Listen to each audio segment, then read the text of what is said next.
Welcome, again, to a slower world, one without bright screens, one without notifications, one where the wind moves freely through the trees, and candles flicker in quiet stone halls. Tonight, we return not to plague or pestilence, but to power, ritual and rhythm, to a place often imagined but rarely understood, the medieval castle, not the shining fantasy of knights in polished armor or roaring battles from movies. No, this is something quieter, slower, more human. This is what life was really like inside a medieval castle. It is the 13th century, somewhere in England or France, or maybe in the shadowy highlands of Scotland. Beyond the gatehouses and watchtowers lies a world built not only to defend, but to contain. A world of rules, routines, and careful order designed to keep a noble family safe, fed, and in control. But life inside was far from glamorous. Cold stone walls, long winters, endless rituals, and always the pressure of keeping up appearances. You'll find no central heating here. No silence either, just the shuffle of servants' feet, the clatter of wooden plates, the barking of dogs in the courtyard, the echo of Latin prayers from the chapel, and the clang of iron from the blacksmith's corner. This was a place of hierarchies within hierarchies, a noble household from lord to lowly's servant, operated like a living machine. Every person had a role, every room a purpose.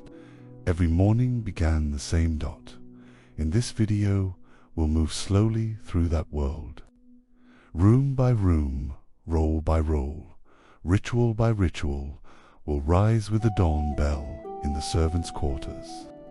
Walk the drafty stone halls where chamberlains prepare the Lord's robes, and descend into the smoky kitchens where the real work happens. We'll pause beside the fire where a lady spins thread, listen to the muttered gossip of guards in the gatehouse, and peer quietly into the private chapel where sins are confessed in whispers. We'll follow the rhythms of the feast, the fast and the fight.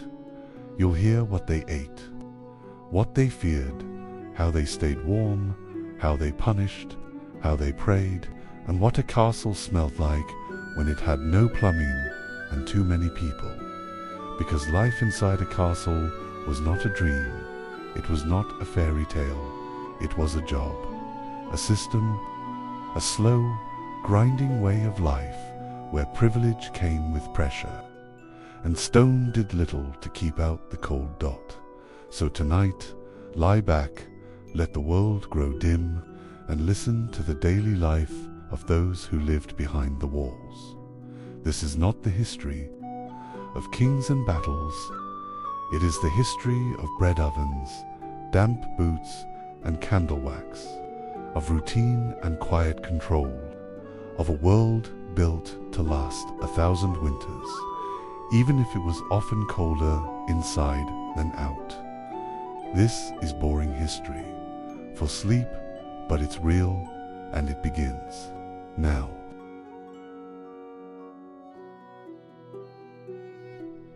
Chapter 1. Waking up in stone. Mornings inside the castle. The sun has not yet risen, but the castle is already awake.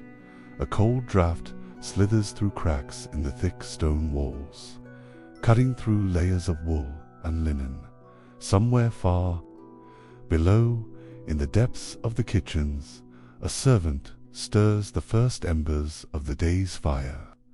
The quiet hiss of kindling meeting coal breaks. The early silence. We begin our morning not in the grand hall or the Lord's solar, but in the lowest levels of the keep, in the servants' quarters, damp, close, and alive with quiet movement. These quarters are simple.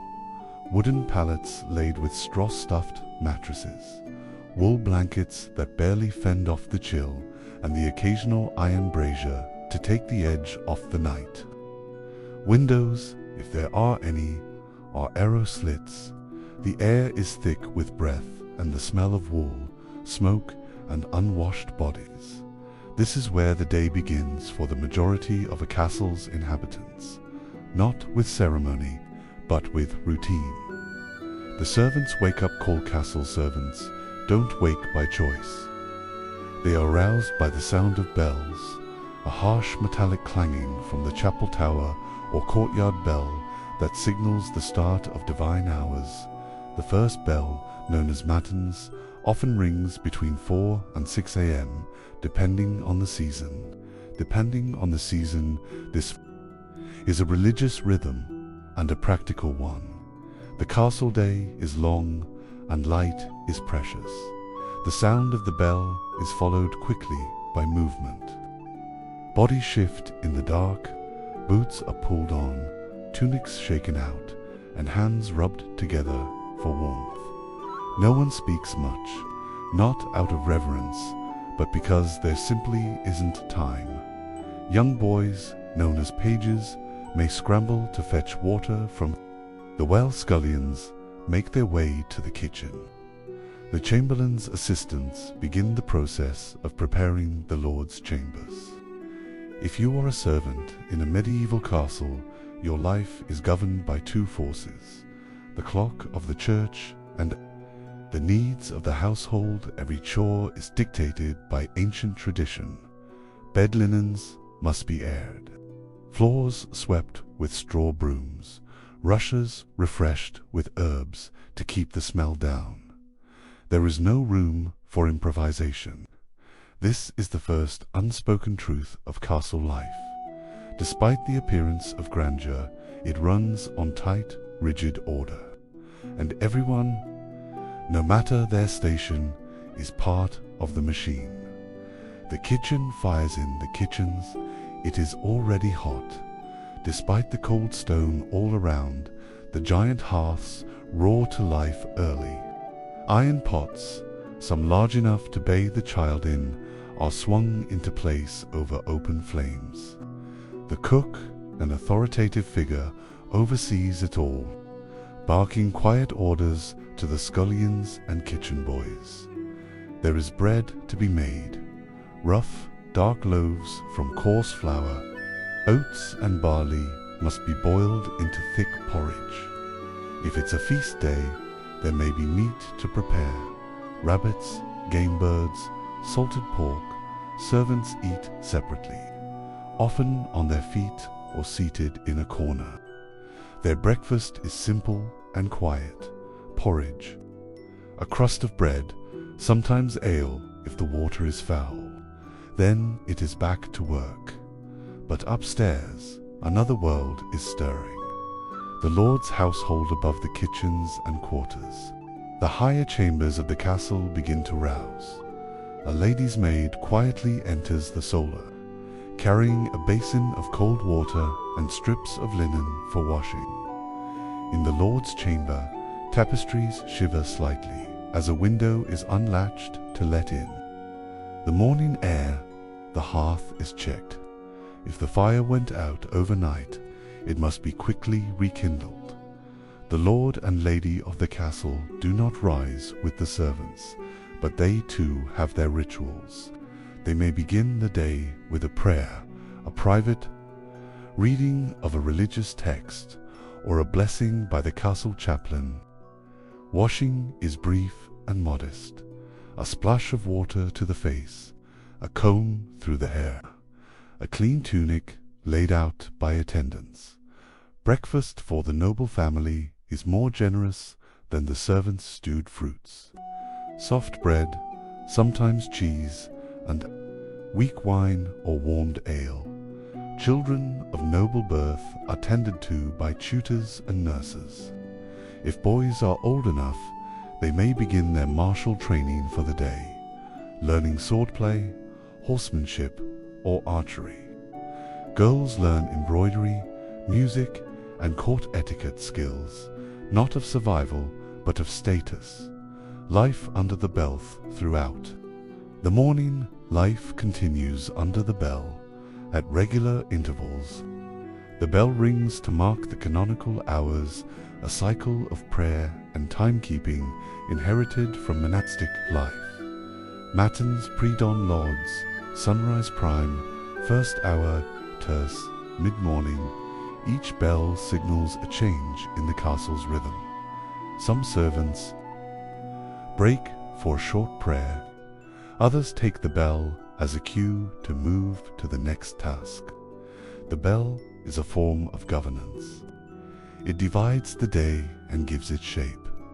Even those who do not actively pray are aware of its power. To ignore the bell would be to ignore the divine structure of time itself, a dangerous thing in a world where religion is not belief, but certainty. Cleaning, carrying, and the castle routinas, the morning unfolds, a quiet order takes hold. Chambermaids and laundresses make their rounds. Wooden buckets slosh with cold well water as privies are cleaned and chamber pots emptied. The scent of lavender and mint is sprinkled into the rushes laid across floors in noble rooms, not for luxury, but to mask the stench. In the corridors, messengers move swiftly between chambers, delivering news or confirming meal preparations. Pages run errands for knights and lords, polishing armor or delivering written orders. The castle's steward, responsible for the overall functioning of the household, may make inspections. He checks for neatness, for waste, for any signs of disobedience. This is a world where every role is visible and mistakes are rarely forgotten. The porter, stationed at the gatehouse, monitors all comings and goings. His log may be checked by midday. Security, even in times of peace, is not taken lightly. By now, the central courtyards are alive with motion. A blacksmith hammers iron horseshoes on his anvil. Stable boys muck out stalls. A carpenter planes wood for repairs. Geese scurry underfoot. A dog barks as it chases a rat. Livestock is managed, deliveries tallied, and carts roll in from tenant. Farmers with produce owed to the Lord as tax. This is castle life, not as a fortress of romance, but as a buzzing community. A cold, ordered, breathing machine. The mid-morning surges, the hour of terce passes. The mood of the castle sharpens. Nobles gather in the solar for discussions of estate business. Documents are reviewed, sealed, and passed on to scribes. The reeve or bailiff might deliver news from surrounding lands, whether complaints from serfs or notice of visitors on the road. Hunters ready their gear if the day permits. Hounds are gathered, arrows bundled. The master of the hunt consults with the lord about the route for the afternoon. Horses are groomed and saddled in the stables in the castle chapel. The chaplain prepares for sext, the next canonical hour just before the midday meal. There may be confession or a brief sermon for the nobles. Meanwhile, artisans within the walls, embroiderers, candlemakers, potters, armorers resume their trades. Each one serves a direct purpose. The idea of idleness is not only frowned upon, it is suspect. The castle has settled into the full weight of mourning. Stone corridors echo with footsteps. Wooden stairs creak beneath hurried boots. Light filters through narrow windows, golden and cool. Lunch approaches and the pace quickens. But this is only the beginning of the day's great arc. Much lies ahead: the feast, the duties of governance, the discipline of worship, the spectacle of court. all under the watchful silence of stone. Midday meal preparations and dining customs. As Sext approaches, a new wave of activity surges through the castle. The great hall must be readied for the main meal of the day. Though it is only midday, this is considered the most substantial and formal repast. In the kitchens, fires roar and steam curls from vast cauldrons and roasting spits. The air is thick with the scent of spiced stews, fresh bread, and smoking meat. The head cook oversees every detail. Servants scurry in and out, hauling baskets of vegetables, sides of meat, and trays of trencher bread, flat loaves that serve as edible plates. In the great hall, long wooden tables are scrubbed and strewn with fresh rushes. The high table reserved for the lord, lady, and honored guests is raised on a dais. Cloths are laid, goblets and pitchers of watered wine or ale are placed precisely. Salt, a valuable commodity, is set out in ornate holders near the high table, a symbol of status. Seating is highly hierarchical. Nobles and knights dine closer to the high table, while stewards, visiting clerics, and favored guests sit further down. Those of lower status, squires, clerks, artisans, may dine in adjacent rooms or after the main household has finished. Food is served in courses. A typical meal might begin with a pottage of peas or leeks, followed by roast meats, pork, beef, or fowl. Spiced sauces accompanied the meat, often heavily seasoned to mask inconsistent freshness. Vegetables and grains fill out the meal. Trenchers soak up juices and are sometimes fed to dogs or given to the poor. Between courses, entertainers may perform a lute player, a jongleur, a reciter of tales. Conversation buzzes, though etiquette is observed. Diners wash their hands. In basins before eating, knives are shared, and forks are rare, mostly used for serving. Servants move silently and efficiently, refilling jugs, clearing trenchers, and ensuring the needs of the high table are met without delay. In contrast, the servant class eats a simpler meal in the kitchen or a separate hall. Coarse bread, pottage, and occasionally scraps from the Lord's table are the norm. Still, the meal is a welcome reprieve. It is one of the few moments of the day where the social order pauses slightly and the need for sustenance unites all under the castle roof. Once the meal ends, the great hall is cleared quickly. Trestle tables are disassembled. Leftovers are preserved or distributed.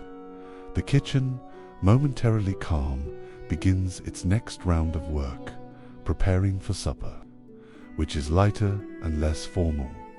Afternoons in the castle will bring rest for some, labor for others, and governance for the elite. But as the echoes of midday dining fade down stone corridors, the castle prepares to shift once more into its next rhythm, a dance of duty, belief, and survival within its ancient walls.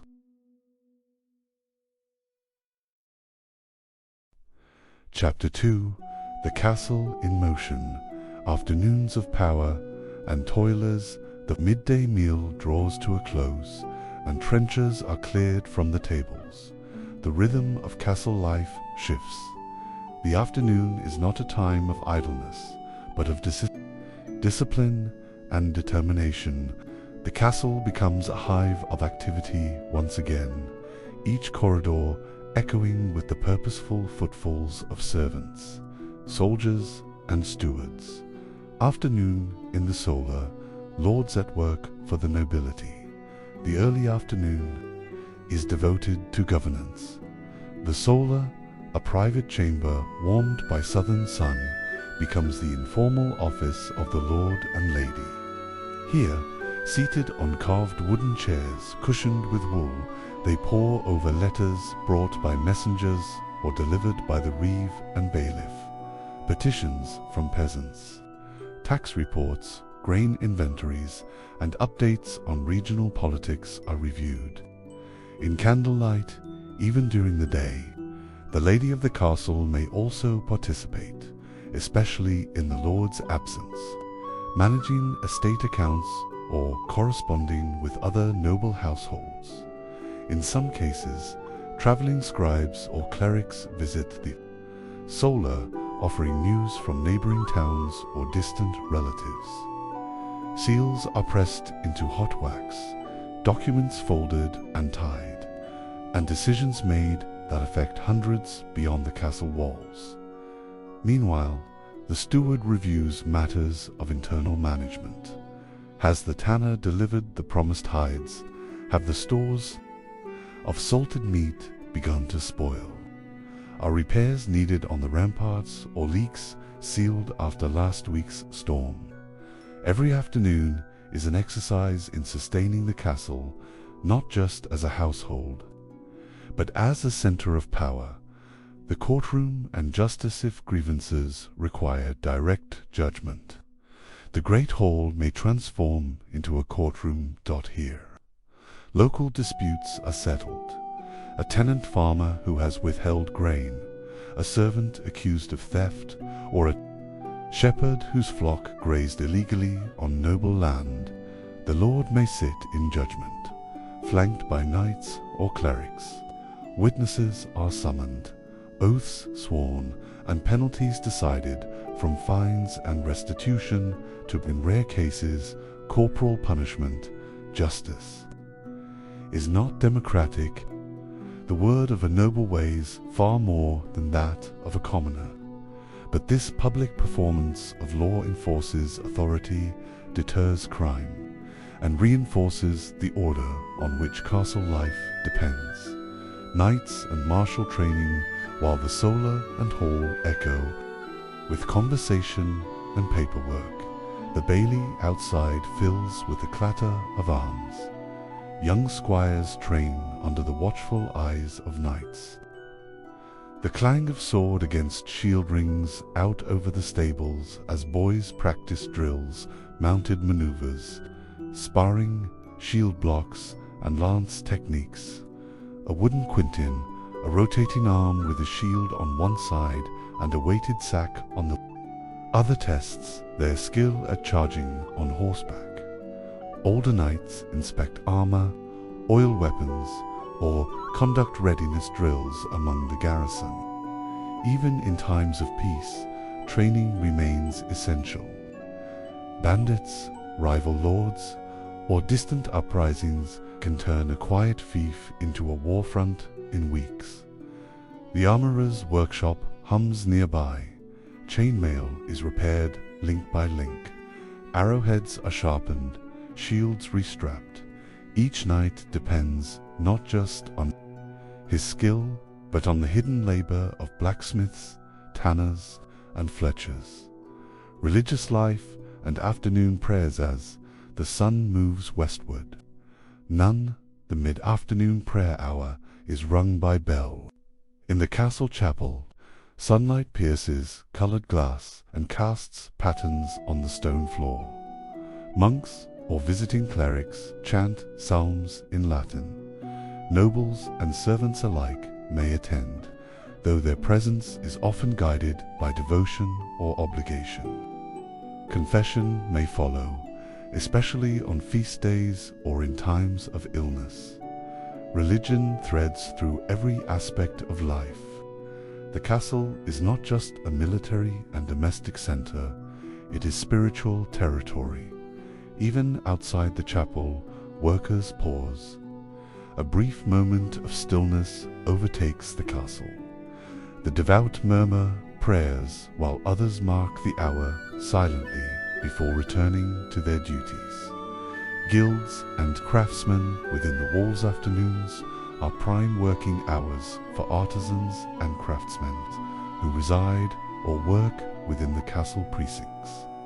In the craft yard or along the interior walls, tradespeople shape the material life of the castle. Cobblers sew boots for soldiers, candle makers dip wigs into tall vats of tallow. Weavers and embroiderers work on banners or tunics, often under noble commission. Masons and carpenters repair battlements, reinforce scaffolding, or improve outbuildings. Each trade supports another. The success of castle life relies on the seamless cooperation of these invisible hands. Servants and the cycle of labor. Meanwhile, domestic servants continue their endless rounds. Laundry, often soaked in lye and scrubbed in stone basins, is hung to dry on ropes strung across courtyards. Chambers are tidied. Rushes on the floor are replaced again in rooms expecting guests. The castle's rhythm is ceaseless. In the kitchens, food preparation for the evening meal begins immediately after cleanup from the midday repast. This supper may be lighter, but it still requires planning. Pottage, leftover meat, fresh greens, perhaps a fish stew, scullions peel root vegetables with dull knives. Meat is carved and salted. Spices, if they exist, are used with care. The spice cabinet, often locked, is guarded more fiercely than the wine cellar. Quiet corners and brief rest, there are moments of respite. A noble lady might sit in the garden with her ladies-in-waiting, embroidering while listening to the wind in the hedges. Children chase each other near the chapel steps or along the inner courtyard. A page with a moment to spare might steal a nap behind the stable wall or sneak a look at the falconry mews. But even leisure is bounded by hierarchy.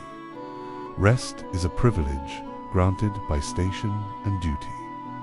Most within the castle cannot afford true stillness until the last bell. The approach of evening hours, afternoon deepens, and shadows stretch long across the walls. The tone of the castle changes once more. The lord and lady may receive guests, wine is poured, musicians may rehearse, guards rotate posts, fires are stoked in preparation for nightfall. Evening prayers, vespers loom, the last light of day filters through the towers and halls. And while supper and sleep await, the afternoon leaves behind a trail of decisions made, labor completed, and roles reinforced. For in the medieval castle, every hour has its ruler, every sound its purpose, and every stone its part to play in. The theater of power and survival.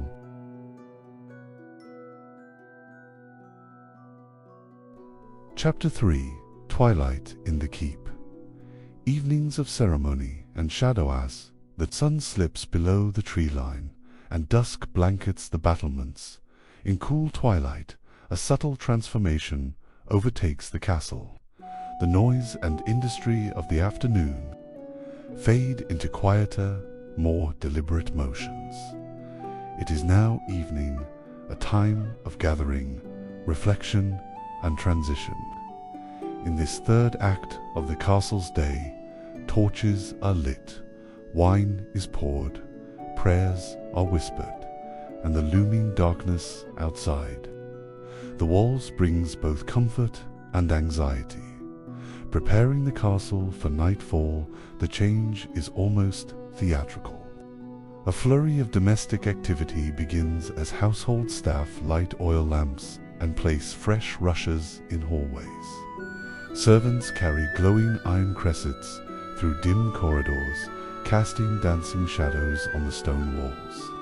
Hearth fires are rekindled, and tapestries that kept the day's heat out are now drawn closed to keep the night chill from seeping in. Guards are changed.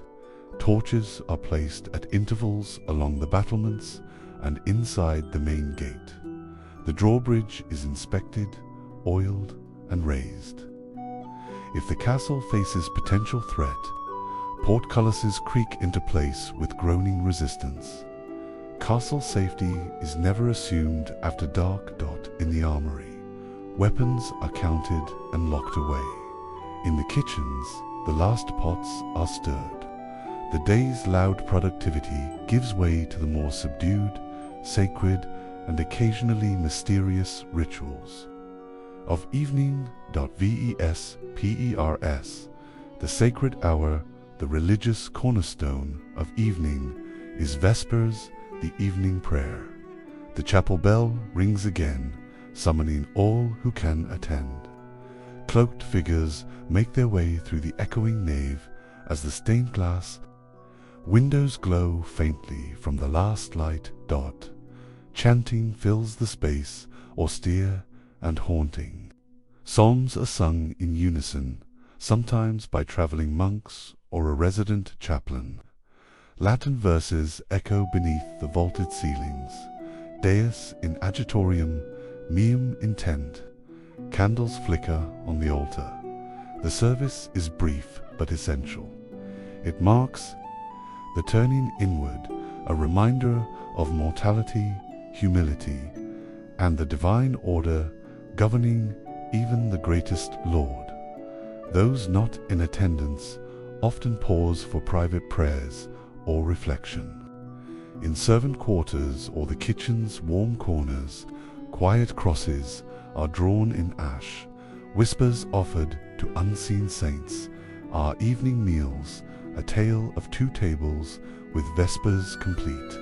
The castle shifts into its most social mode of the day. Supper in the great hall, the nobility assemble once more. The evening meal is less grand than the midday feast, but no less ceremonious.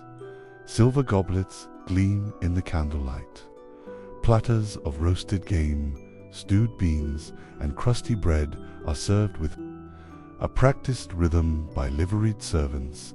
Music may accompany the meal. A lute player strums softly from the corner, while a blind storyteller murmurs tales of saints, battles, or ancient legends.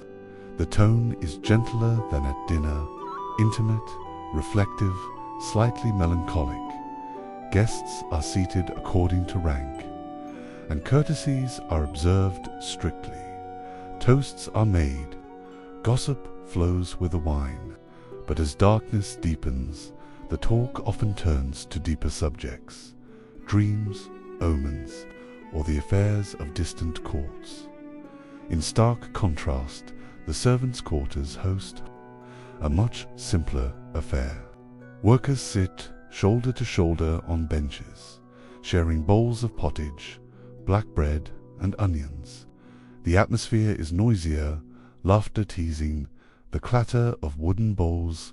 For them, the evening meal is a relief, a break, a moment of fellowship. Earned through sweat, the distinction between the two tables reflects more than class.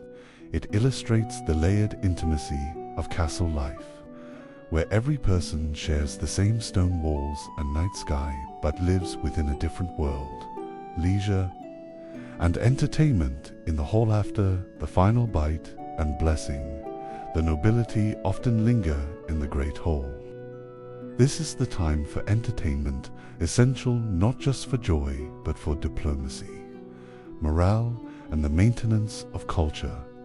Minstrels perform songs about Arthurian legend, Charlemagne's campaigns, or tragic lovers separated by war. And fire dancers occasionally perform for special guests, especially when foreign dignitaries visit. Chess and tables, a form of backgammon, are played at side tables by torchlight.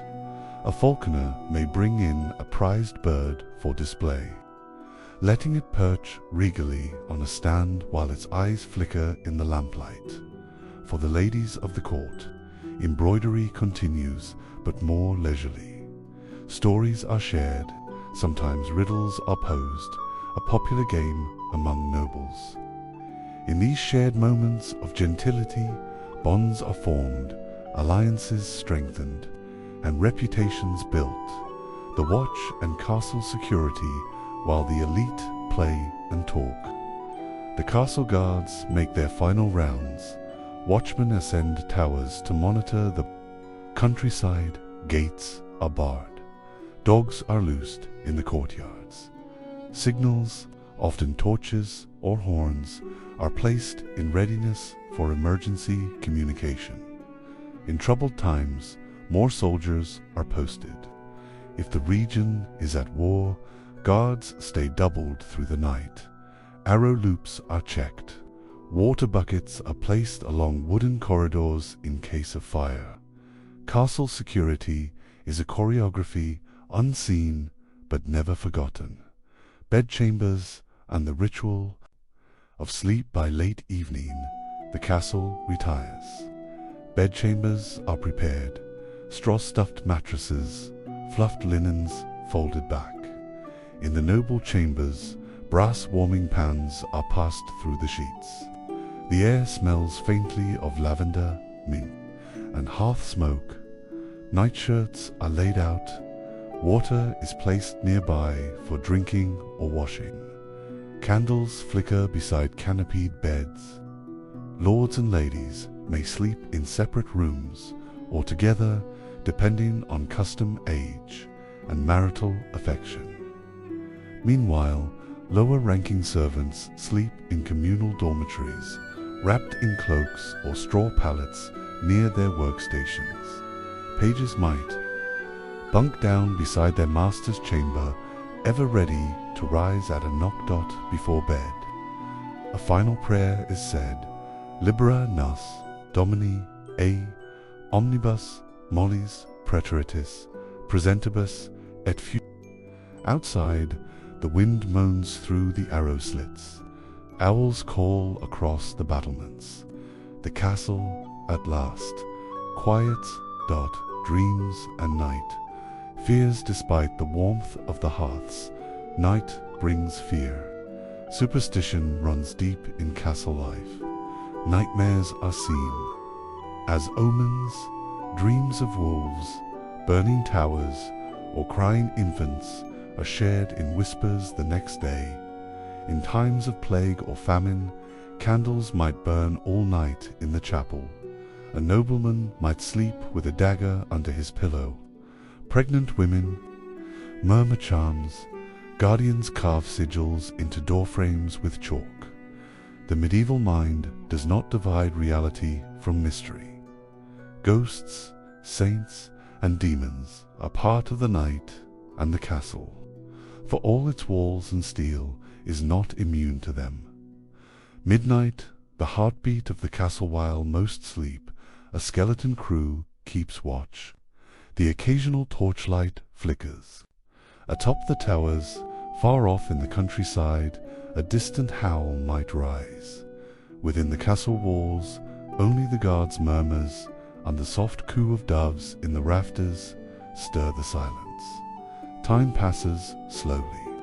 The castle breathes, and so ends the day. In the stillness of night, the medieval castle becomes what it truly is, not merely a stronghold, but a living monument to hierarchy, hope, faith, and fear. By morning, the fires will be rekindled, the rooster will crow, and life within the walls will begin again. Chapter 4. Castle Defense and Security. The importance of castle security in medieval times. Castles were far more than just grand residences or symbols of wealth and prestige. They were the very heart of a lord's power, the bastions of control and safety amid a world rife with conflict and uncertainty. To truly understand medieval life, one must appreciate that a castle's foremost purpose was not comfort or status, but defense. The medieval landscape was a patchwork of contested territories where rival nobles vied for land, resources, and influence. Bandits and marauding armies roamed frequently. and political alliances shifted like the wind. In such a volatile environment, castles served as essential strongholds, not only for the noble family but also for the surrounding community and the lands they governed. The security of a castle was therefore paramount. A single breach could mean the loss of control over vast estates, the death or capture of the ruling family, and the destruction or pillaging of homes and livelihoods. Castles needed to be reliable refuges capable of holding out during prolonged sieges, repelling sudden raids, and deterring would-be invaders altogether. Security in a medieval castle was not a matter of luck or simple physical barriers alone. It was a carefully orchestrated system of architecture, personnel, weaponry, and tactics. Thick stone walls and deep moats were only one part of the puzzle. Behind the scenes, an entire network of defenses was maintained, from the constant vigilance of guards and sentries to the readiness of soldiers and knights trained to respond instantly to threats. Moreover, castle security was deeply connected to the social and political fabric of the time. Lords who controlled well-defended castles could project power and influence far beyond their walls. Their castles became symbols of authority and stability, places where justice was meted out, alliances forged, and revolts quelled. Conversely, a castle with weak defenses was a liability, inviting attack and weakening a lord's standing among peers and enemies alike. The nature of medieval warfare meant that attacks on castles were frequent and could come in many forms. Sometimes small groups of raiders would attempt quick strikes to steal supplies or ransom hostages. At other times, rival lords would lay prolonged sieges surrounding the castle and cutting off food and water supplies in hopes of forcing surrender. The castle's security systems had to be versatile enough to deal with both sudden skirmishes and drawn-out battles. Castle security also extended beyond the walls. The lands around the fortress were often patrolled regularly to spot enemy movements early and to protect travelers and peasants from harm. This early warning system was critical. The longer defenders had to prepare, the better their chances of repelling an attack. Furthermore, the castle's design itself was part of its security. Every feature, from its position on a hill or near a river to the shape of its walls and placement of towers, was carefully chosen to maximize defensive advantage. In many cases, the very geography of the site was as much a part of the defense as man-made structures. In essence, the security of a medieval castle was the backbone of medieval power. It protected not just stone and mortar, but the lives, wealth, and honor of the people within. It enabled lords to govern, knights to train, and communities to flourish in an unpredictable and often violent world. Without these defenses, the fragile order of the medieval period would have been far more chaotic and dangerous. The castle walls and gatehouses, first and most visible line of defense in any medieval castle, was its towering curtain walls. These walls were not simply barriers, but carefully engineered fortifications designed to withstand the force of battering rams, scaling ladders, and even early forms of artillery like trebuchets. Depending on the castle's size and location, these walls could soar anywhere from 20 to 40 feet high and reach thicknesses of up to 15 feet or more. Often made of tightly packed stone blocks bound with lime mortar, The sheer mass of these walls was intended to resist the brute force of enemy siege engines and prevent breaches that could lead to the castle's fall.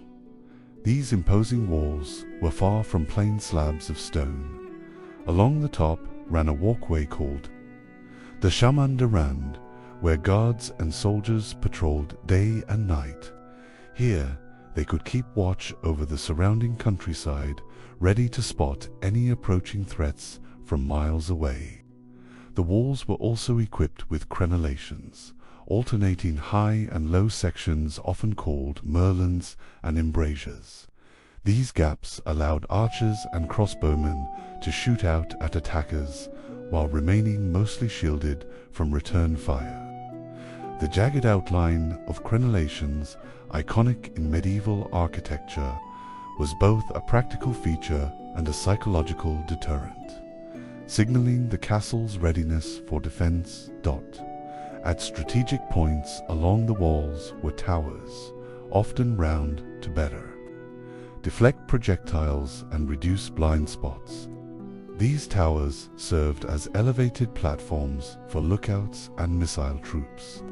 The higher vantage point allowed archers to fire further and with greater accuracy, while also providing defenders a fallback point if other sections of the wall were breached.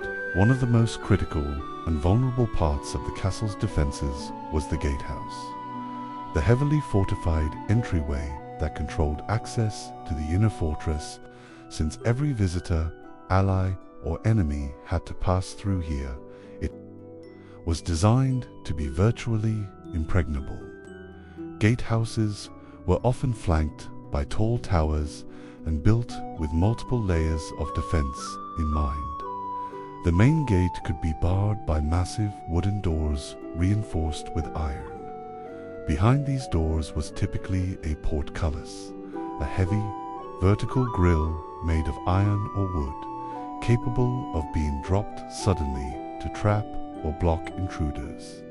Many gatehouses also featured an overhead passage known as a matriculation or murder hole, a defensive mechanism that allowed defenders to pour scalding boiling water, oil, or even drop heavy stones onto attackers trapped below. The psychological terror of facing a murder hole was as important as the physical damage it could inflict. Imagine an enemy soldier trapped between the portcullis and gate, vulnerable to fiery liquids raining down while archers picked off any who tried to climb the walls or batter the doors. Additionally, many castles had drawbridges spanning a moat or defensive ditch in front of the gatehouse. These drawbridges could be raised or lowered to allow or deny entry, providing yet another layer of control and protection. When raised, the drawbridge left attackers stranded on the far side of a water barrier, making them easy targets for defenders. On the walls, the design of the gatehouse evolved over centuries, adapting to new threats and siege technologies. Early castles might have had simple wooden gates, but as attacks grew more sophisticated, so too did the complexity of the gatehouses. Some featured multiple gates in succession, creating a killing zone between them called a barbican, a heavily fortified courtyard where attackers could be trapped and attacked from multiple angles, even within the castle. The walls were subdivided into sections by inner walls or curtain walls, creating compartments that allowed defenders to fall back if the outer defenses were overrun.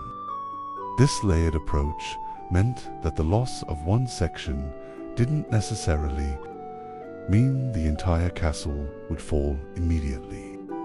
Defenders could regroup behind inner walls and continue resisting.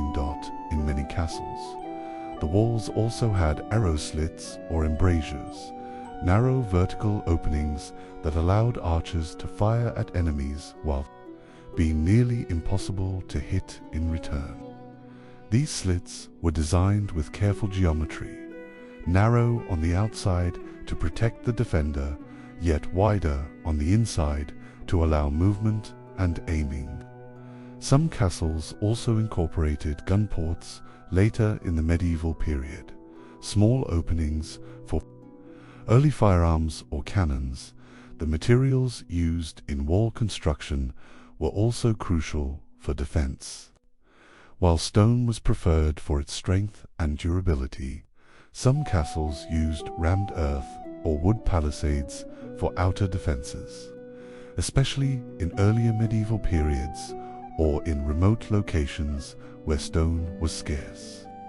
Stone walls were often reinforced with buttresses or thickened bases to absorb the shock of impact. In addition to structural strength, castles used camouflage and design to mislead attackers. Walls might be angled to deflect projectiles or built near natural cliffs or rivers. To limit approaches, the layout of walls, towers, and gatehouses formed a complex maze that attackers found difficult to navigate.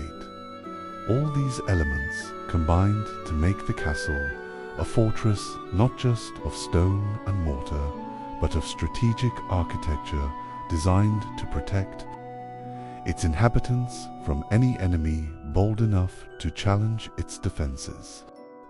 Moats and outer defenses, one of the most iconic and effective defensive features of medieval castles, was the moat, a deep ditch surrounding the fortress, often filled with water.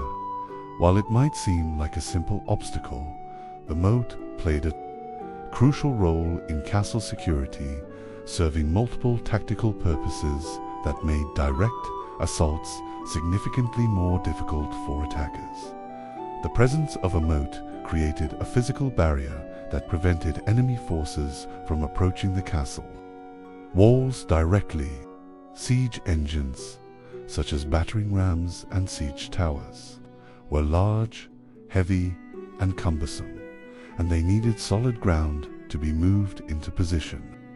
A wide, water-filled moat forced attackers to slow down and find ways to cross the gap often. Under heavy fire from archers and crossbowmen positioned on the walls and towers, attempting to cross a moat exposed attackers to a deadly hail of arrows and stones, making the moat an effective deterrent. Water-filled moats also made the use of tunneling or sapping, digging under the walls to collapse them, far more difficult. The presence of water would flood any tunnels dug beneath the castle, thwarting one of the common siege tactics used in medieval warfare. Not all moats were filled with water, however. Some castles employed dry moats, deep trenches dug around the walls that served a similar purpose but did not rely on water. These trenches were often lined with sharpened wooden stakes or spikes embedded in the earth at the bottom or along the sides. These stakes could impale or seriously injure any attackers who tried to climb down or cross the ditch, serving as a hidden but deadly obstacle. In other cases, dry moats were simply wide, deep gaps that made scaling the walls with ladders or siege towers more difficult and dangerous. In addition to the moat, many castles featured multiple layers of outer defenses designed to delay, confuse, and inflict casualties on attackers before they could reach the main walls. One common feature was the outer bailey or courtyard, an enclosed space outside the main defensive walls but still protected within the overall castle complex. The outer bailey was often surrounded by its own curtain walls and could contain stables, workshops, barracks, and sometimes farms. If an enemy breached the outer defenses, defenders could fall back to the inner walls or keep forcing attackers to fight through multiple heavily defended zones. This layered defense strategy made sieges longer and more exhausting for attackers, as each breached wall meant another heavily fortified area to conquer. In some castles, the outer bailey might also be protected by earthworks such as embankments, or ramparts, raised banks of earth reinforced with wood or stone, which further increased the difficulty of assault. These earthworks absorbed the shock of battering rams and cannon fire and provided defenders with elevated positions to repel attackers surrounding the moat and outer defenses. Castles often utilized natural features to enhance security. Rivers, cliffs, steep hillsides, or dense forests were used strategically to limit the directions from which an enemy could attack, funneling them into narrow, easily defended approaches. Finally, the space between the moat and the walls was often intentionally left open and exposed, known as the killing ground, where attackers were highly vulnerable to ranged attacks from defenders. This exposed area forced enemies to remain in the open under constant threat, reducing their ability to organize or build siege equipment close to the walls. Together, moats and outer defenses formed an interconnected system that multiplied the castle's defensive capabilities. They delayed attackers, funneled them into dangerous zones, and forced sieges to become prolonged, costly endeavors. Without these protective measures, castle walls alone would have been far easier to overcome, and medieval fortresses far less secure. The role of the guards a castle's security was only as strong as the people who enforced it, no matter how thick the walls or deep the moats. Without vigilant and disciplined guards, the fortress would quickly become vulnerable to attack or sabotage. Guards were the eyes and ears of the castle, constantly on alert, ready to detect any signs of danger and respond immediately to protect the inhabitants and the stronghold itself. Guards were stationed at every critical point on the high towers that overlooked the surrounding lands, patrolling the curtain walls, standing watch by the gates, and guarding the inner buildings and storerooms. Their presence was essential to maintaining a continuous watch over the castle's perimeter and interior, because threats could arise at any time from an enemy army, a band of thieves, or even internal conspiracies. Guard duty was an around-the-clock responsibility to manage this continuous vigilance.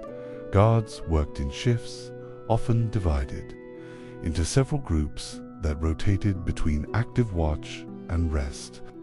Night watch was especially demanding, requiring heightened senses despite fatigue and darkness. Guards relied on torches or lanterns to see in the gloom while listening carefully for any suspicious noises, the crunch of footsteps on gravel, whispered voices, or the clatter of armor. Maintaining alertness during these hours was critical because surprise attacks or infiltration attempts often took place under the cover of night. Lookouts posted in the highest towers had the vital task of scanning the horizon for any signs of approaching enemies. Armed with keen eyesight, they searched for dust clouds raised by marching troops, glints of metal armor, or even small groups of scouts trying to slip in unnoticed. Upon spotting danger, they would use horns, bells, or shouting to raise the alarm, alerting guards and residents alike to prepare for a potential assault.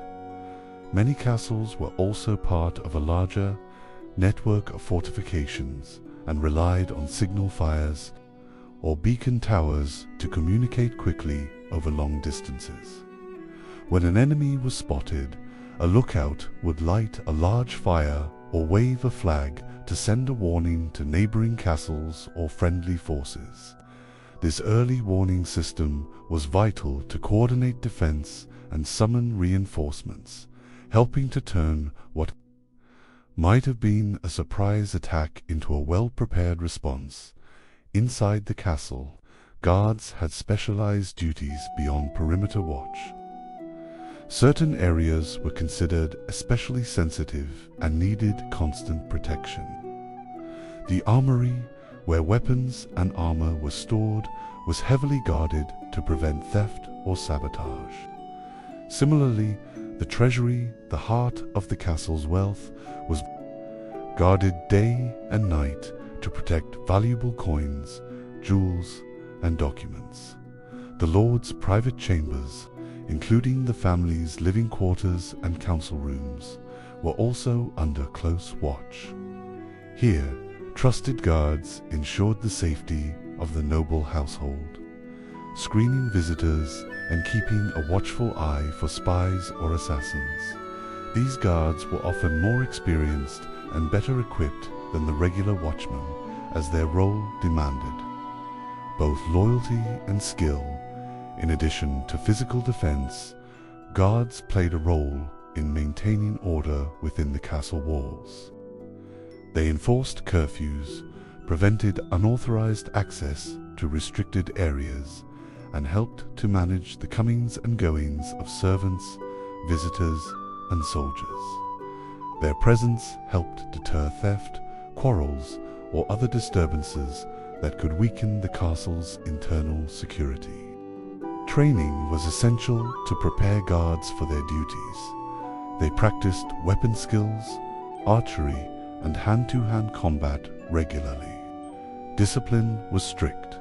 Guards had to be alert, responsive, and able to work together as a unit during an attack. In some castles, guards formed part of an organized garrison, a permanent military force dedicated to the defense of the fortress, ready to fight alongside knights and soldiers if the castle came under siege. Ultimately, the guards were the living shield of the castle. Without their constant vigilance, the most formidable walls and defenses would mean little. Their dedication, skill, and readiness to act at a moment's notice were what truly kept the castle safe from threats both outside and within. Weapons and siege defense. Defending a medieval castle was a complex and demanding task that required a wide variety of weapons and defensive strategies. Castles were designed not only to withstand attacks, but also to actively repel invaders, and the defenders relied on an arsenal of weapons to maintain their advantage over besieging forces. The choice and use of these weapons reflected centuries of evolving military technology and tactics. One of the most critical roles in castle defense was that of the archers. Positioned behind the relative safety of the castle's high walls and battlements, archers could rain arrows down upon approaching enemies with deadly accuracy. Their elevated vantage point gave them a clear line of sight, allowing them to pick off soldiers, disrupt formations, and slow the advance of siege equipment. Archers were skilled marksmen who practiced constantly to improve their speed and precision, knowing that every arrow loosed could mean the difference between safety and breach. Alongside the longbow, another powerful ranged weapon came into widespread use during the later medieval period. The crossbow, unlike the longbow, which required years of training and great physical strength. The crossbow was easier to master and delivered a bolt with tremendous force.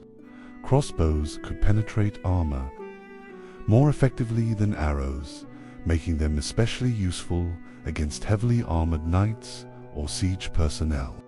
However, crossbows had a slower rate of fire, so their use was often balanced with the rapid shooting of archers.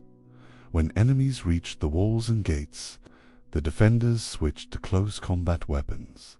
Soldiers and knights wielded a variety of arms designed for hand-to-hand fighting. The sword was the most iconic weapon, prized for its balance, reach, and versatility.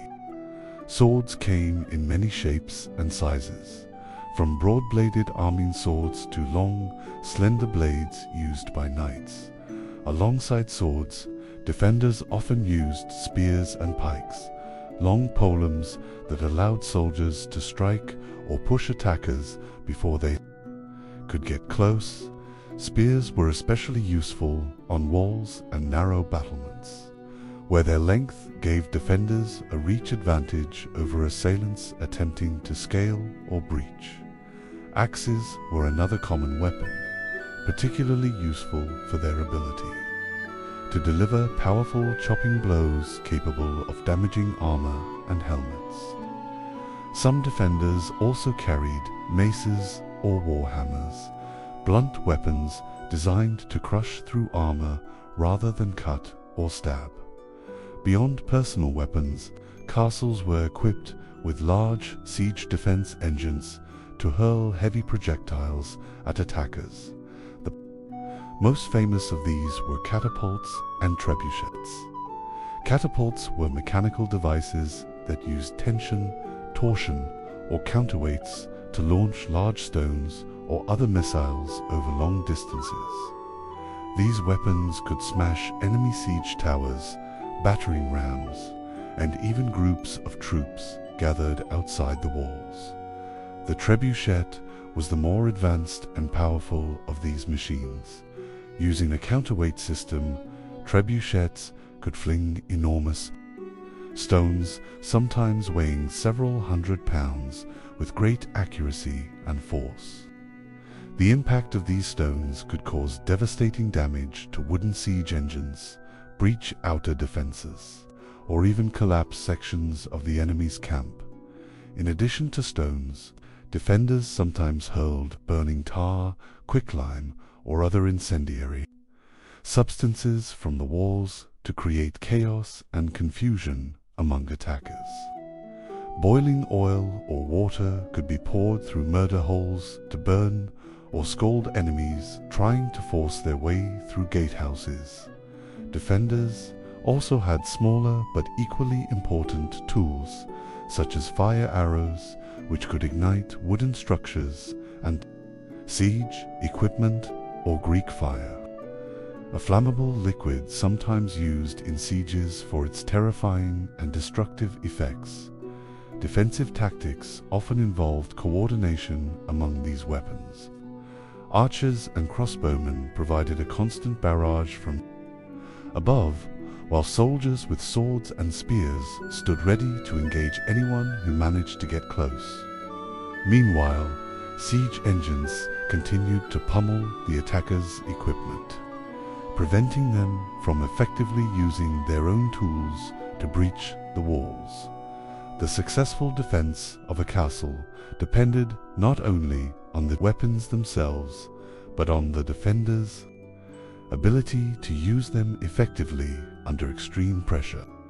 Training, discipline, and teamwork were critical. Many castles maintained a permanent garrison of soldiers skilled in these weapons and tactics, ready to respond immediately to any threat. Together, the range of weapons and siege defenses made medieval castles formidable obstacles. Attacking forces often faced months of grueling siege warfare, suffering heavy casualties from the relentless defensive firepower before they could hope to breach the walls. Without such weaponry and the skillful use of it, castles would have been far easier targets, and the medieval world would look very different today. Daily security, castle security was not solely a concern during times of open warfare or siege. It was an ongoing, everyday necessity. The safety of the castle and everyone inside depended on constant vigilance, strict routines, and disciplined procedures that ensured threats were detected and neutralized before they could escalate. From dawn to dusk, and through the long nights, the castle's gates were a focal point of security. At sunset, The main gates would be carefully locked and barred, with heavy wooden beams and iron chains securing them against unauthorized entry. Guards posted at the gates maintained a watchful eye, knowing that the cover of darkness was often when spies, thieves, or enemy scouts tried to sneak inside. The gatekeepers performed meticulous checks on anyone requesting entry, be they servants, merchants, nobles, or messengers, verifying identities and intentions before granting access.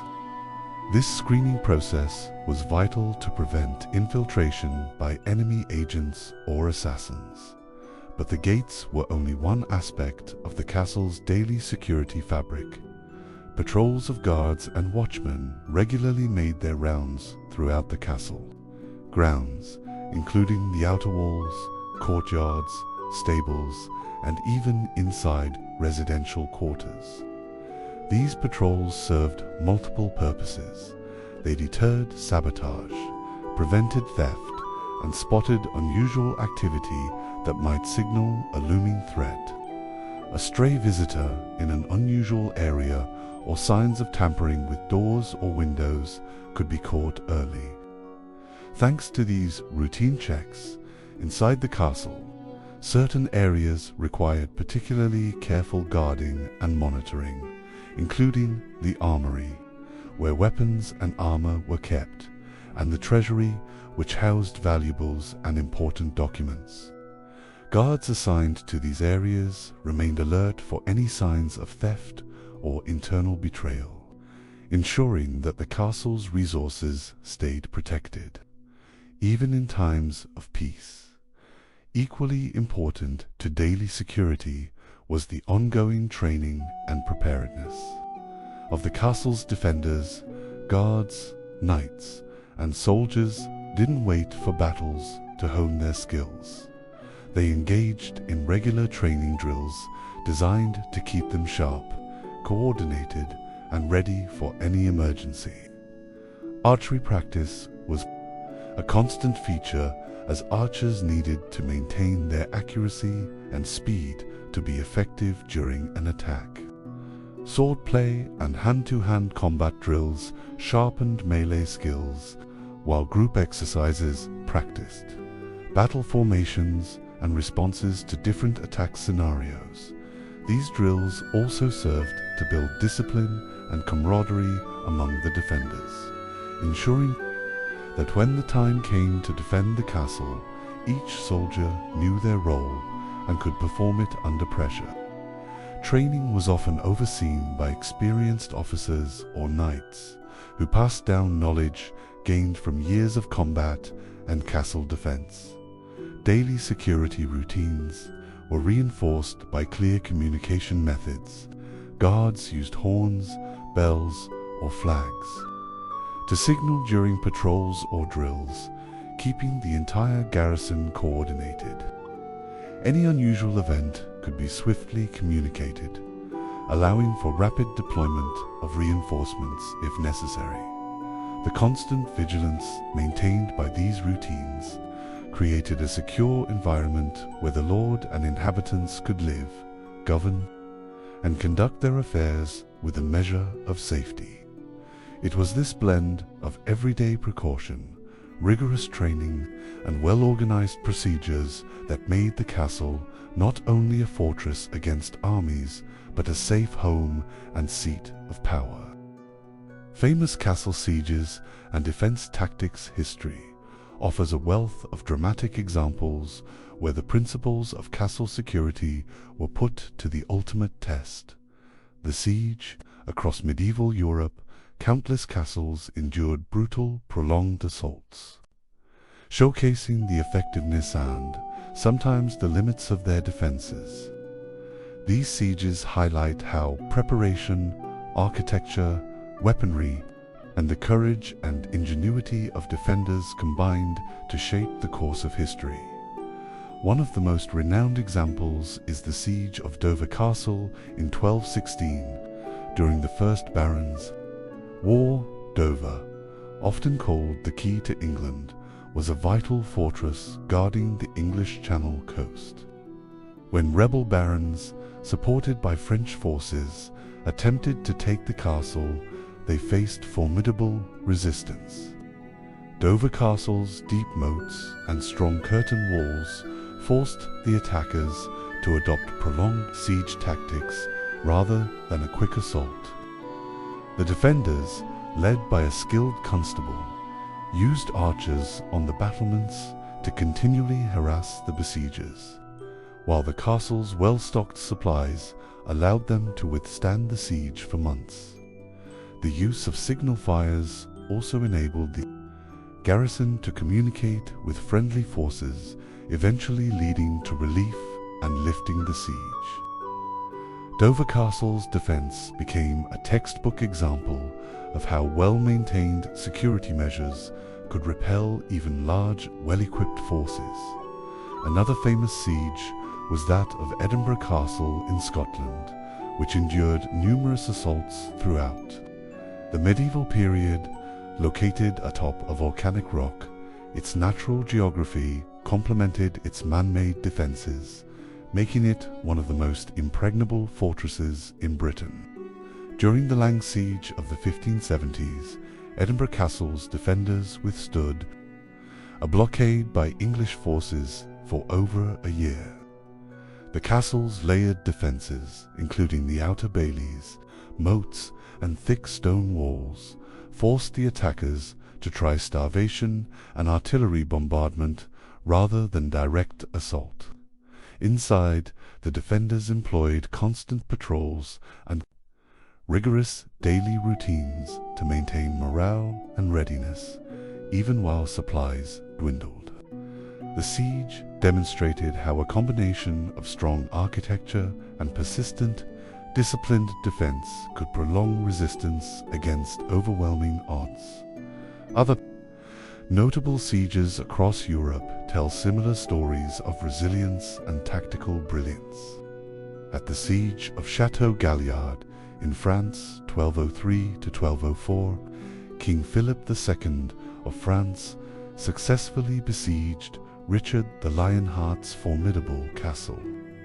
Here, the defenders' use of crossbows and defensive catapults slowed the French siege engines.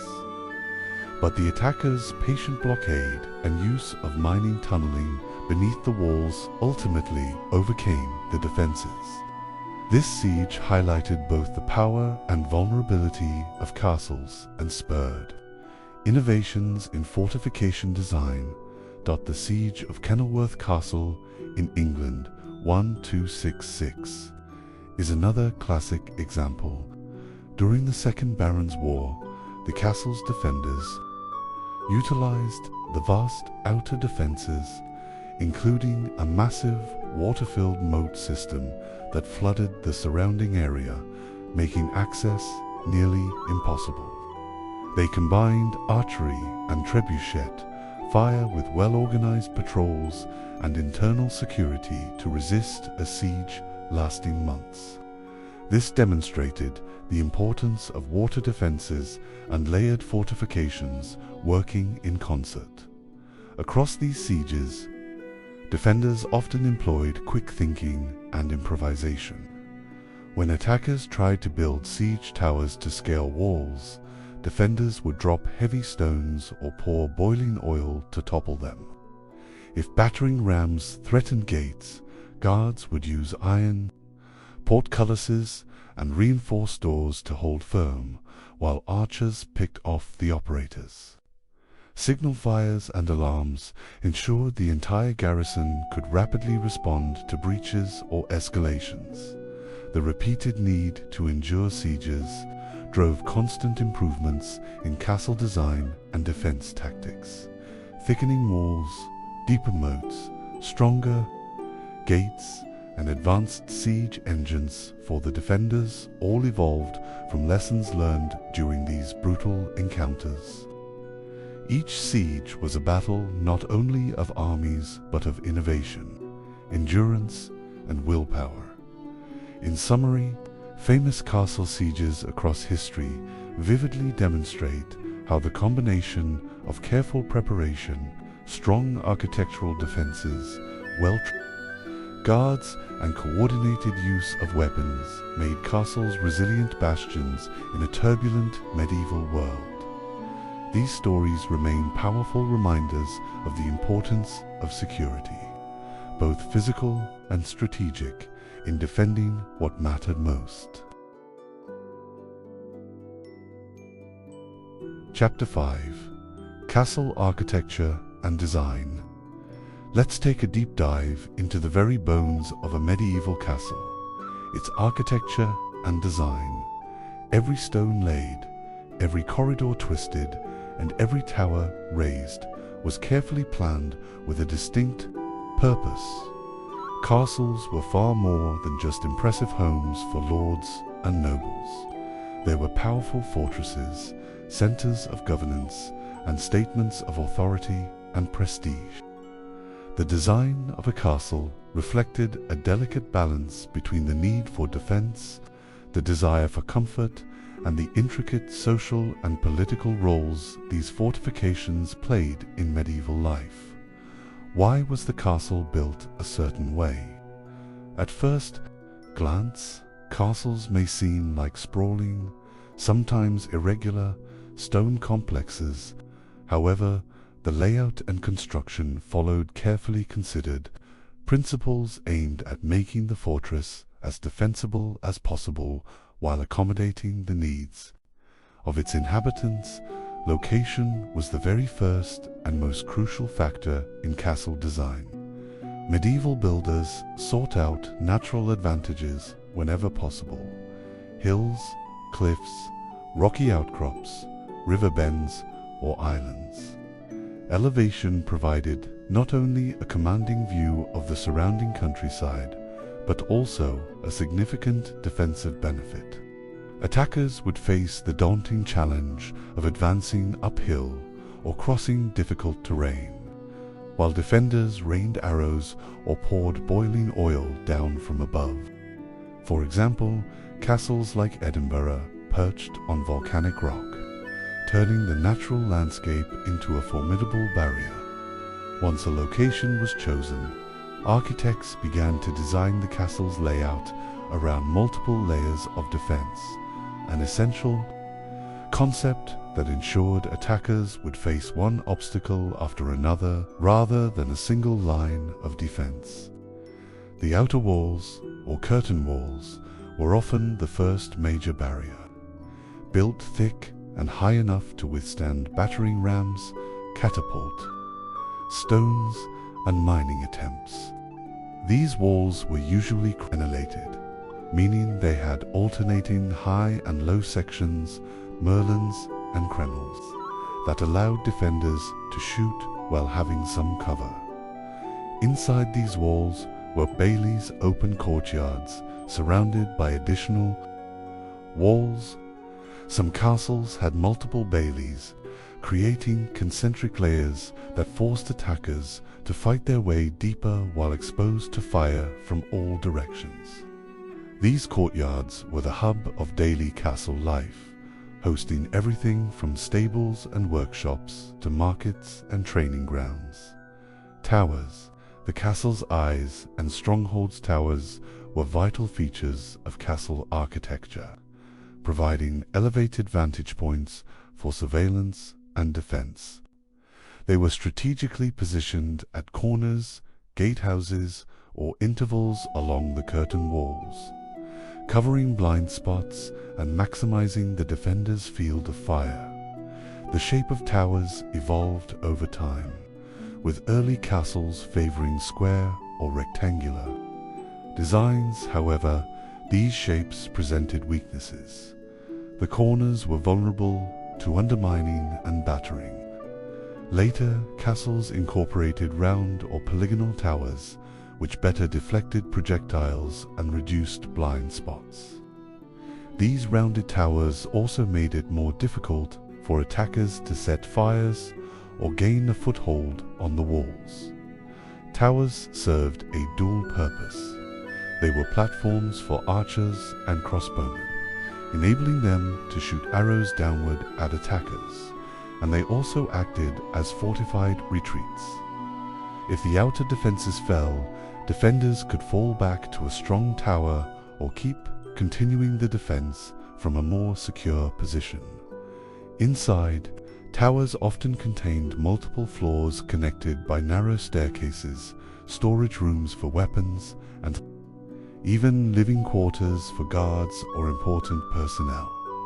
Secret passages, hidden paths of power and survival. One of the most intriguing features of medieval castles were the secret passages, hidden corridors and tunnels woven into the stone fabric of the fortress. These passages served a variety of crucial functions, often the difference between life and death during a siege or political intrigue. Secret passages allowed lords, soldiers, or messengers to move unseen through the castle, avoiding enemy patrols or spies. Some tunnels led from the inner keep to the outer walls, or even beyond the castle gates, offering escape routes in times of emergency.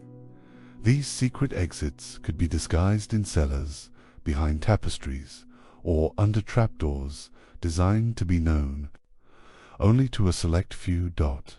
In other cases, secret passages were used for surveillance corridors hidden behind walls where guards could listen in on conversations or monitor visitors without being noticed. This covert architecture helped the lord maintain control and security within the castle, protecting against spies, traitors, or assassination plots. The dungeons, dark prisons, beneath the imposing stone walls lay the castle's dungeons, grim, dark, and forbidding spaces that embodied the harsh justice of the medieval world.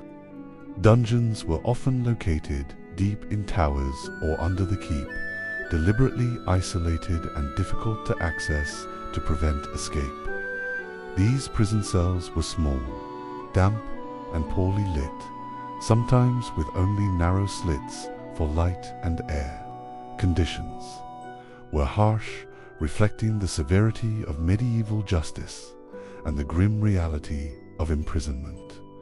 Prisoners might be held for ransom, trial, or simply to punish enemies of the Lord. Dungeons sometimes doubled as storage for food, weapons, or supplies. During peaceful times, their thick walls and remote locations made them ideal for keeping both prisoners and valuables secure. Living quarters, comfort amidst defense. While castles were primarily military structures, they were also homes, often lavish ones, for the lord, his family, and the household. The living quarters needed to be secure but also provide a degree of comfort and status. The keep, the castle's strongest, most fortified part, typically housed the lord's private chambers. Here, the great hall served as a grand space for feasts, council meetings, and public audiences. Bedrooms were sometimes richly decorated with tapestries, painted walls, and stained glass windows that provided light and insulation against the cold. The keep might also include a chapel for worship, symbolizing the intertwining of spiritual authority with temporal power. Elsewhere in the castle, simpler accommodations housed knights, soldiers, servants, and craftsmen. These quarters were more modest but still within the protective walls, allowing the castle to function as a self-contained community. Practical features: water, kitchens, and storage. Castles were designed to withstand sieges lasting months or even years, so practical features were crucial. Access to fresh water was vital, which is why many castles had wells dug deep within their walls or built cisterns to collect rainwater. A reliable water source could mean the difference between holding out or surrendering. Large kitchens were equipped to feed hundreds of people with massive hearths, for cooking meat and baking bread. Food storage rooms stocked grains, salted meats, and preserved vegetables to endure winter and sieges. Defensive details, arrow slits, gatehouses, and portcullises, every architectural detail reflected a balance of defense and usability. Arrow slits, narrow vertical openings in the walls, allowed archers to shoot at attackers while remaining protected. These slits were sometimes cleverly designed with wider interiors to allow for aiming in multiple directions while minimizing exposure. The gatehouse was the castle's most vulnerable point, and thus the most heavily fortified. Gatehouses often included multiple defensive elements: a drawbridge over the moat, a heavy portcullis, an iron grille that could be dropped instantly to block entry, murder holes above the gate through which boiling oil or stones could be dropped, and guard rooms for soldiers ready to repel intruders. In sum, castle architecture was a masterful blend of military engineering, domestic design, and secretive cunning. It reflected the realities of medieval life, a constant balance between the threat of violence and the pursuit of power, safety, and prestige. Every element, from the thick stone walls and towering battlements to hidden passages and shadowy dungeons, served to protect the castle's inhabitants and assert the lord's dominion over his lands. Chapter 6. Medieval food and feasts. Food was far more than mere sustenance in a medieval castle. It was a marker of status, a reflection of the seasons, and a central part of daily life and celebration. From the humble morning meals eaten by servants, to the extravagant banquets hosted by the Lord, what was served and how it was prepared offers fascinating insight into medieval culture, economy, and social structure. Daily meals. Morning, afternoon, and night. The rhythm of daily life in a castle was punctuated by meals, each with its own character and significance. The quality and quantity of food consumed varied widely depending on one's place in the social hierarchy, the season, and available resources. Morning meal, breakfast. Breakfast in medieval times was generally a simple, functional meal meant to prepare the body for the day's labor or duties. For common folk living in the castle, such as servants, soldiers, and laborers, breakfast often consisted of coarse bread, sometimes dipped in ale or vinegar. Leftovers from the previous day's meals, such as cold meats or dried fish, might also be eaten. For the lord and noble family, breakfast was still modest, but could include fresh eggs, cheese, or seasonal fruits like apples or pears. In some regions, a warm bowl of pottage, a thick stew made from grains, beans, and vegetables, provided both warmth and nourishment.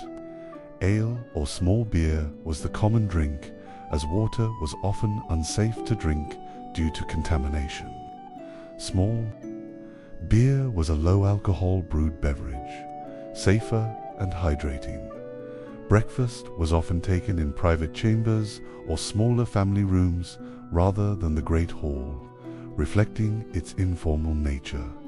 Afternoon meal, dinner. Dinner was the main event of the day, usually served around midday and enjoyed with more formality and variety, especially among the nobility. The lord's table could boast a rich array of dishes, reflecting wealth, access to trade, and the season's bounty. Meat was the centerpiece, typically beef, pork, or venison hunted on the estate. Poultry was popular too, including chickens, ducks, geese, and, for the most extravagant feasts, exotic birds like peacock or swan, which were impressive both in flavor and appearance. Fish was commonly consumed, especially on days when the church forbade meat. Freshwater fish, like trout and pike, or saltwater species such as cod and herring, were served, sometimes smoked or salted for preservation. Vegetables, such as onions, leeks, cabbage, beans, and peas, accompanied the meats, often boiled or added. To pottages, spices were highly prized and often imported from far-off lands. Pepper, cinnamon, cloves, nutmeg, and saffron were sprinkled over dishes, not just for flavor, but as a sign of wealth and sophistication. The use of spices was regulated by social norms. The more spices on the plate, the higher the status. Bread was a staple, often baked daily in the castle's oven. The quality varied: coarser rye or barley bread for servants and finer wheat. Bread for the lord and his guests. For drinks, ale remained the common beverage, while wine, sometimes imported from France or Spain, was reserved for the lord's table. Water was rarely drunk, as it was frequently unsafe. Servants and lower-ranking soldiers ate a simpler version of this meal, with more pottage, bread, and salted meats, lacking the luxury of spices or fresh meat. Evening meal, supper. Supper was usually lighter than dinner and served later in the day. It might consist of cold leftovers from dinner, such as meats or pies, accompanied by bread and cheese. Sometimes a warm stew or soup simmered in the kitchen hearth provided comfort after a long day. The supper was often less formal and smaller in scale, especially for the servants and soldiers who might eat earlier and quickly before resuming their duties or rest. Food preparation and storage. The heart of castle life behind the sumptuous meals and everyday dishes was the castle kitchen, a hive of activity and the heart of sustenance for the entire household. Castles often had large, well-equipped kitchens located near the Great Hall, but designed to keep smoke, heat, and strong odors away from living areas. Kitchens were equipped with multiple hearths, roasting spits, large cauldrons, and ovens. Massive fireplaces dominated the space where cooks and kitchen boys worked tirelessly to prepare food for dozens or even hundreds of people. Roasting was a common cooking method. Whole animals like pigs or sheep were skewered on large, rotating spits over open flames, slowly turning to ensure even cooking and crispy skin. Boiling and simmering were essential for pottages and soups, which could combine a variety of ingredients: grains, vegetables, herbs, and meat scraps into a filling and nutritious dish. Baking was crucial as well, with castle bakers producing loaves of bread, pies filled with meat or fruit, and sweet pastries flavored with honey or dried fruits. Preserving food was vital, especially during winter months or extended sieges. Meat was salted or smoked to prolong its shelf life, a process that could take weeks but allowed the castle to store protein for months. Fish was similarly preserved by salting or drying. Vegetables and fruits were pickled in vinegar or stored in cool, dark cellars to prevent spoilage. Root vegetables like turnips and carrots could be kept through the winter in specially designed root cellars. Grain was stored in granaries, large sealed rooms designed to keep out pests and moisture, ensuring a steady supply for baking. Bread, water supply was managed carefully. Many castles featured wells dug deep within their walls to provide fresh water during sieges. Rainwater was collected in cisterns, and barrels of ale and wine were stored in cool, dry cellars. Special feasts, banquets, and festivals. Celebrations of power and prestige, while everyday meals were practical. The true spectacle of medieval food. Culture came alive during feasts, banquets, and festivals, lavish occasions designed to impress, celebrate, and assert the Lord's wealth and influence. The Great Hall was transformed during these events. Long wooden tables were draped with fine linens and set with gleaming pewter or silverware. Decorative plates were piled high with an abundance of dishes, creating a dazzling display of color, aroma, and variety.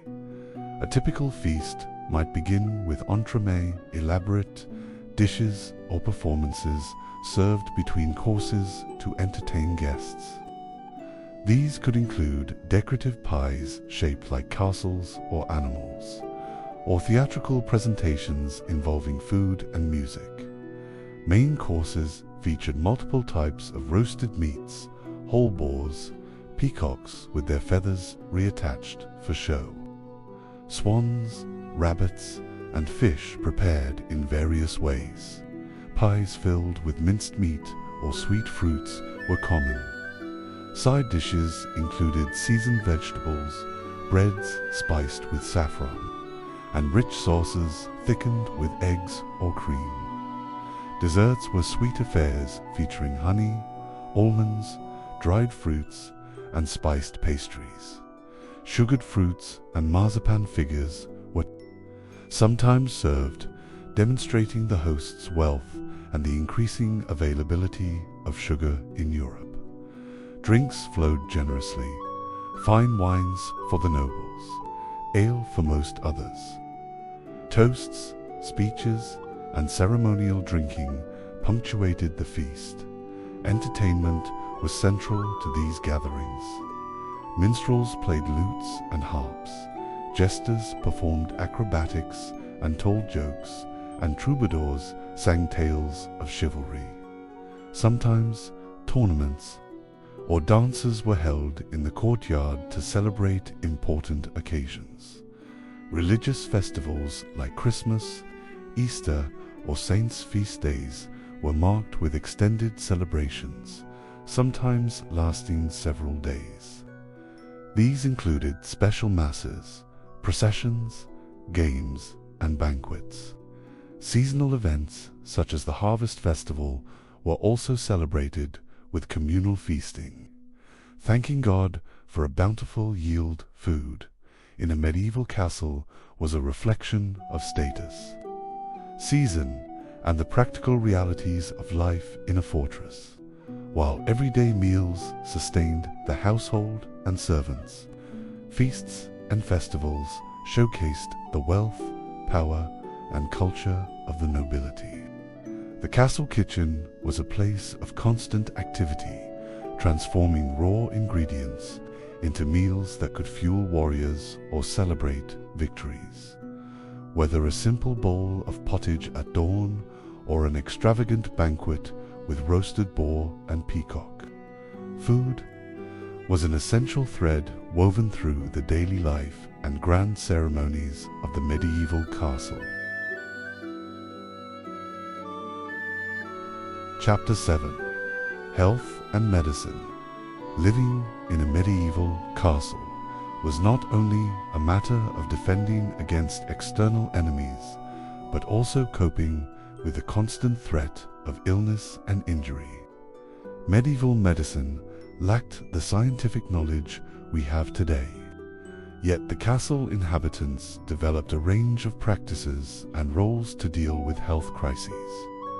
Understanding how sickness was treated and injuries were managed reveals a great deal about daily life inside a castle.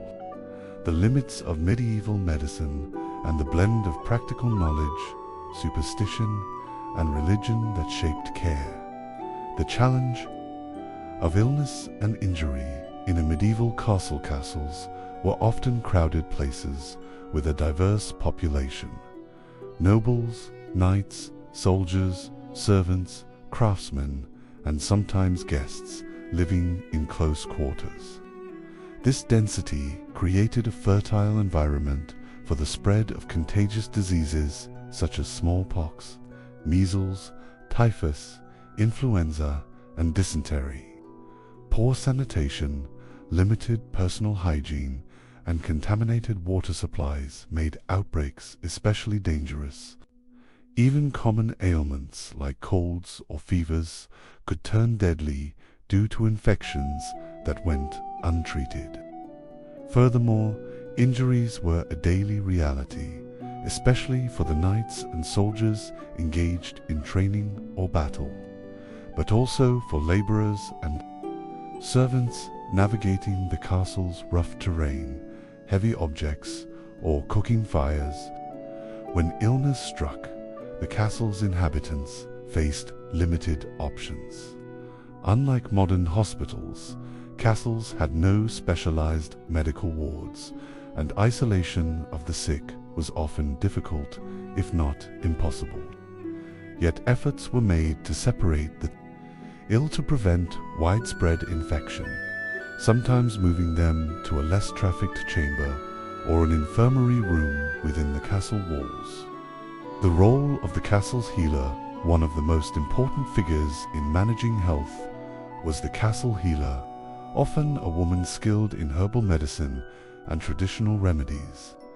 These healers combined folk wisdom with practical experience, making use of the plants and resources available locally.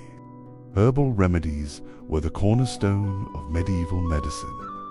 The castle garden or nearby woodland provided a supply of medicinal plants, like chamomile, to soothe digestive issues and promote sleep. Willow bark, known for its pain-relieving and anti-inflammatory effects, an early precursor to modern aspirin. Lavender for calming anxiety and aiding wounds. Nettles for their blood-purifying qualities. Healers prepared infusions, tinctures, ointments, and poultices crushed herbs applied directly to wounds or sores. For example, a poultice made of crushed herbs mixed with honey might be applied to wounds to reduce infection and encourage healing. Honey itself had antibacterial properties, making it a valuable ingredient in wound care. Healing was as much about ritual and faith as it was about medicine. Prayers, charms, and blessings often accompanied treatments. The healer might invoke saints or use holy water to protect against evil spirits believed to cause illness. Barber surgeons, the practical hands of medicine. In addition to the healer, the barber surgeon played a crucial role in castle medicine. Unlike today's surgeons, barber surgeons had no university education but were trained through apprenticeships and practical experience.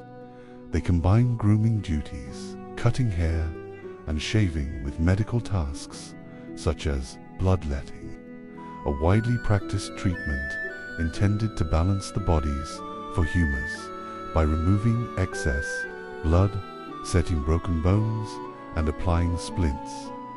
Extracting teeth, often without anesthesia, cleaning and dressing wounds to prevent infection. Performing minor surgeries like lancing, abscesses, or cauterizing wounds. Their toolkit was basic but functional. Knives, saws, forceps, and hot irons for cauterization. Procedures were done without modern painkillers or antiseptics, making surgery extremely painful and risky. Barber surgeons were especially vital during sieges or battles when injuries could pour in by the dozen.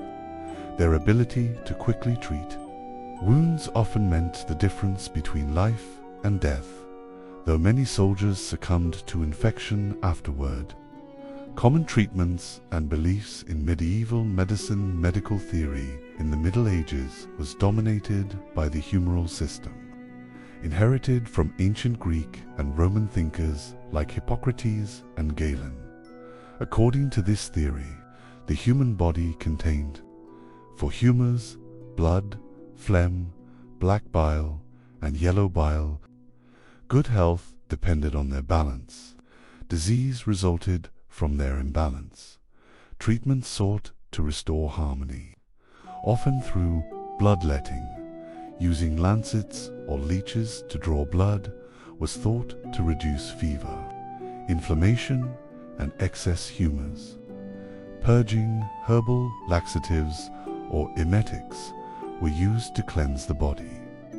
Dietary adjustments, food and drink were tailored to restore balance, sometimes recommending hot or cold foods.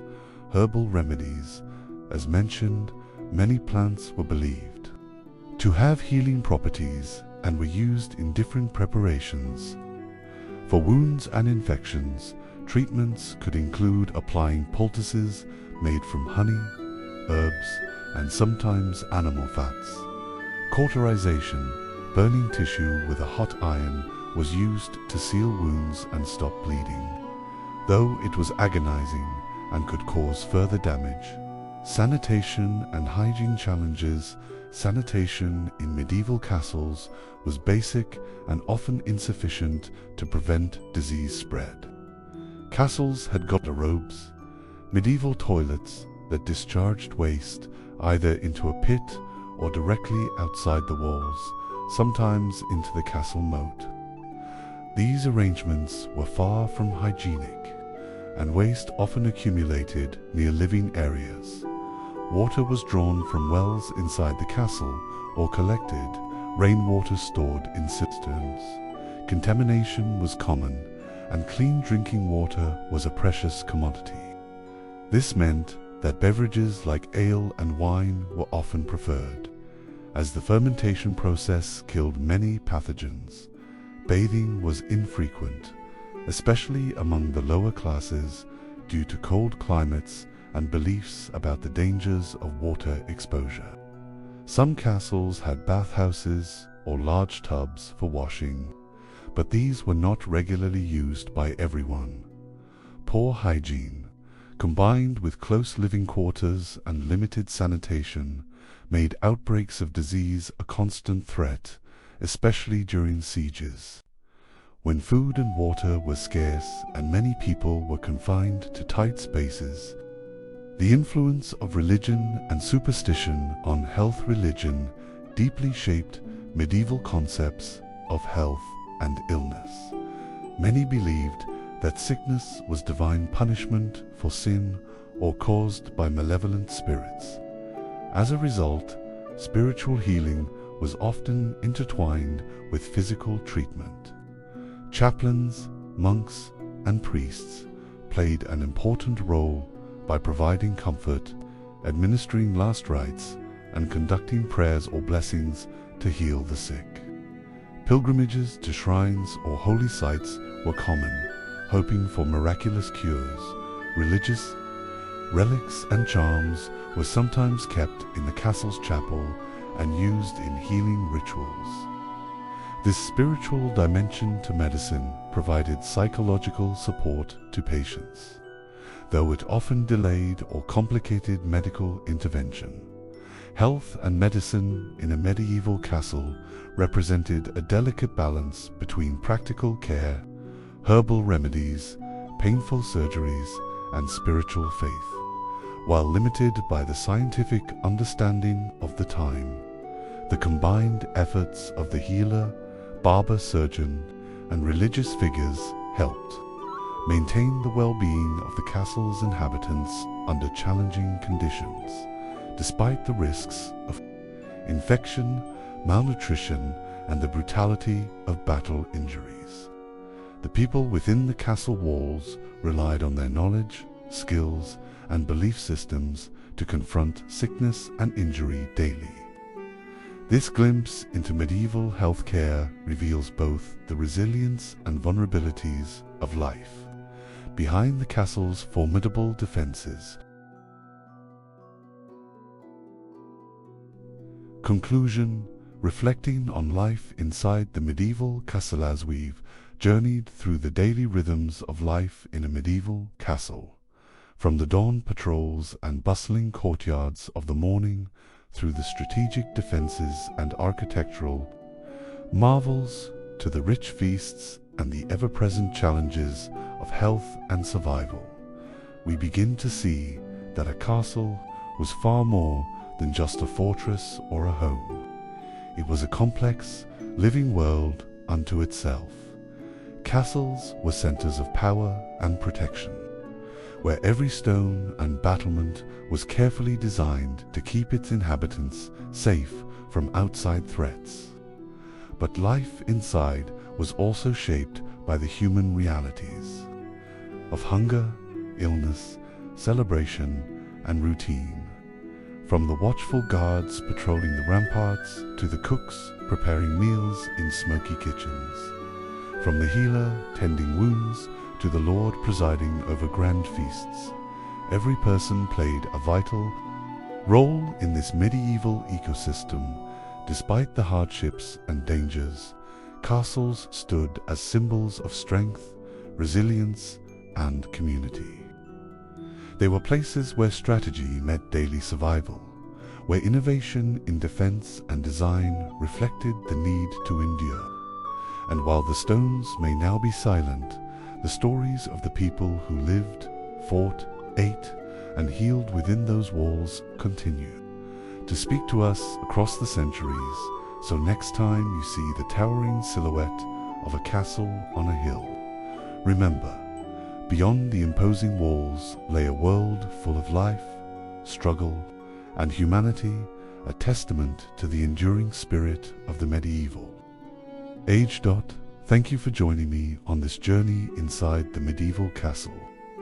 If you enjoyed this deep dive into history, don't forget to like, subscribe, and share your favorite part in the comments below.